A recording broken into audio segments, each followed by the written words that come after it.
నిన్నంతా ప్రతి news channel Allu Arjun arrest న్యూస్ని కవర్ చేశాయి. ఇక సోషల్ మీడియా సంగతి అయితే చెప్పనక్కర్లేదు.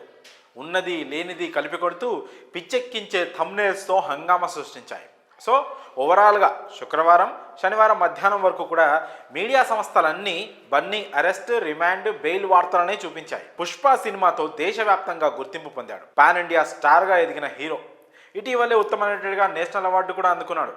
అందులోనూ మెగా కాంపౌండ్ హీరో కావడంతో బన్నీ అరెస్ట్కు మీడియాలో అంత స్పేస్ ఇవ్వడంలో తప్పులేదు. కానీ బన్నీ అరెస్ట్ హడావిడిలో పడి దేశం గర్వించేలా చేసిన ఓ 18 ఏళ్ల కుర్రాడి సక్సెస్ను మనం గుర్తించలేకపోయాం.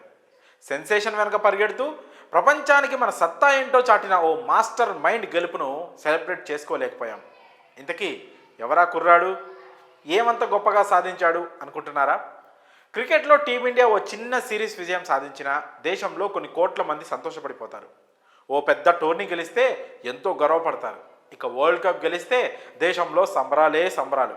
అయితే శుక్రవారం కూడా దేశవ్యాప్తంగా సంబరాలు చేసుకునేంత పెద్ద విజయం మనకి దక్కింది. అయితే అది క్రికెట్లో కాదు, బుర్రకు పదును పెంచే చెస్ గేమ్లో. అంతటి విజయాన్ని అందించింది 18 ఏళ్ల కుర్రాడు గుకేష్ దొమ్మరాజు.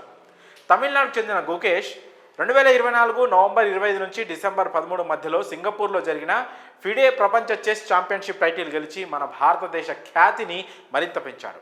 అతను సాధించిన మరో ఘనత ఏంటంటే ప్రపంచ చెస్ ఛాంపియన్షిప్ టైటిల్ని గెలిచిన అతి పిన్న వయస్కుడిగా వరల్డ్ రికార్డును సృష్టించాడు. పైగా ఫైనల్లో మనోడు ఓడించింది మామూలుని కాదు, వరల్డ్ ఛాంపియన్ని. ఫైనల్ గేమ్లో చైనాకు చెందిన డింగ్ లిరెన్తో గుకేష్ పోటీ పడ్డాడు. మొత్తం 14 రౌండ్లలో 13 రౌండ్ల పాటు ఇద్దరు సమూజ్యులుగానే ఉన్నారు. అంత హోరాహోరీగా సాగింది ఈ ఫైనల్ గేమ్. వీరిద్దరి ఆటకు ప్రపంచవ్యాప్తంగా ఉన్న చెస్ ప్రేమికులంతా ముగ్ధులైపోయారు. చివరికి గుకేష్ దొమ్మరాజు విజయం సాధించి అతి చిన్న వయసులోనే విశ్వ విజేతగా నిలిచాడు. దీంతో ప్రపంచవ్యాప్తంగా గుకేష్ పేరు, ఇండియా పేరు మారు మోగిపోయింది. గుకేష్ దొమ్మరాజుది తమిళనాడు అయినప్పటికీ అతని మూలాలు ఆంధ్రప్రదేశ్లో ఉన్నాయి. గుకేష్ తండ్రి పేరు రజనీకాంత్, ఈఎన్టీ సర్జన్గా పనిచేసేవారు. తల్లి డాక్టర్ పద్మకుమారి మద్రాస్ మెడికల్ కాలేజీలో అసిస్టెంట్ ప్రొఫెసర్గా పనిచేస్తున్నారు. చెన్నై నగరాన్ని భారత చెస్ రాజధానిగా పిలుస్తుంటారు. ఈ నగరం నుంచి చాలామంది చెస్ ఛాంపియన్లు వచ్చారు. ఇప్పుడు గుకేష్ కూడా అక్కడి నుంచే రావడం విశేషం. గ్రాండ్ మాస్టర్ విశ్వనాథ్ ఆనంద్ వద్ద కూడా గుకేష్ శిక్షణ తీసుకున్నాడు. గుకేష్కు చిన్నతనం నుంచే చెస్పై విపరీతమైన ఆసక్తి ఉండేది. అది గమనించిన తల్లిదండ్రులు, టీచర్లు అతన్ని ఆ దిశగానే ప్రోత్సహించారు. మొదటగా ఇంట్లో వారితో చెస్ ఆడడం ప్రారంభించాడు గుకేష్. అక్కడే బేసిక్స్ నేర్చుకున్నాడు. పాఠశాల విద్యార్థిగా ఉన్నప్పుడే గ్రాండ్ మాస్టర్ టైటిల్ గెలవడం విశేషం. 2015లో గోవాలో జరిగిన నేషనల్ స్కూల్స్ ఛాంపియన్షిప్ను గెలుపొందిన గుకేష్ 2019 జనవరిలో గ్రాండ్ మాస్టర్ గౌరవం పొందాడు. భారత్లో ఈ ఘనత సాధించిన అతి పిన్న వయస్కుడు గుకేష్. 2016లో కామన్వెల్త్ చెస్ ఛాంపియన్షిప్లో స్వర్ణం సాధించాడు. స్పెయిన్లో 2018 అండర్-12 ప్రపంచ ఛాంపియన్షిప్ను గెలుచుకున్నాడు. 2021లో గుకేష్ యూరోపియన్ చెస్ క్లబ్ కప్లో స్వర్ణం సాధించాడు.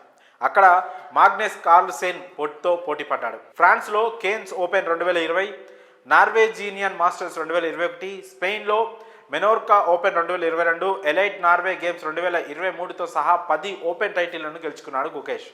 ప్రస్తుతం చెస్ ర్యాంకింగ్స్లో ఇండియా నుంచి 2వ స్థానంలో ఉన్నాడు గుకేష్. ప్రపంచవ్యాప్తంగా 5వ స్థానంలో ఉన్నాడు. ఎలో ర్యాంకింగ్స్లో 2750 పాయింట్లను అధిగమించిన అతి పిన్న వయస్కుడిగా రికార్డు సృష్టించాడు. ఇన్ని రికార్డులు సాధించిన ఈ లేలేత మీసాల కుర్రాడు ప్రపంచ చెస్ వేదికపై మన జెండాను రెపరెపలాడించి ప్రపంచ చెస్ వీరులకు చెక్ పెట్టేశాడు. మరి ఇంత గొప్ప విజయాన్ని ఇంత చిన్న వయసులో సాధించడం నిజంగా గ్రేట్ కదా. మరి గుకేష్ దొమ్మరాజు సాధించిన ఈ అద్భుత విజయంపై మీ అభిప్రాయాలను కామెంట్స్ రూపంలో తెలియజేయండి.